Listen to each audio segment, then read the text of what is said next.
নিরামিষ আলুর দম। এটা আমার বাড়িতে সবার খুব প্রিয়। তার জন্য আমি আলুগুলোকে সিদ্ধ করে জল ঝরিয়ে নিয়েছি। এবার এই সিদ্ধ আলুগুলোকে কড়াইতে অল্প তেলে নুন আর হলুদ দিয়ে ভালোভাবে ভেজে নিচ্ছে। ভাজা হয়ে গেলে আলুগুলোকে আলাদাভাবে তুলে রাখবো। এরপর কড়াইতে পরিমাণ মতন তেল দিয়ে দিয়েছি গোটা গরম মশলা ফোড়ন। তারপর আদা, কাঁচা লঙ্কা আর টমেটো আমি একসাথে পেস্ট করে রেখেছিলাম, সেটা দিয়ে দিচ্ছি। এই মশলাটা ভালোভাবে কষিয়ে দিয়েছি ছাড়ানো কড়াইশুঁটি। ছাড়ানো কড়াইশুঁটিটা একটু আগেই দিলাম, কারণ যাতে ভালোভাবে সিদ্ধ হয়ে যায়। এরপর দিয়েছি ধনে, জিরে, হলুদ আর কাশ্মীরি লঙ্কার গুঁড়ো। আমার কাঁচা লঙ্কা আগের থেকেই বাটা ছিল আদার সাথে, তাই আলাদাভাবে আর লঙ্কার গুঁড়ো দিইনি। এরপর দিয়েছি ফেটানো টক দই। টক দইটা দিয়ে মশলাটা ভালোভাবে কষাতে হবে।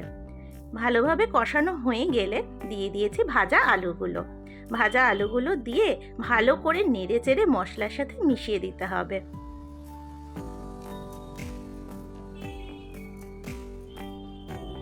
এইভাবে ভালোভাবে একটু নাড়াচাড়া করে কষিয়ে নিয়ে দিয়েছি পরিমাণ মতন জল।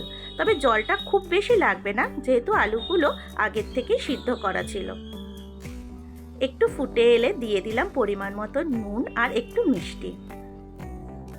এবার আলুর দমটা একটু ফুটতে দিয়েছি।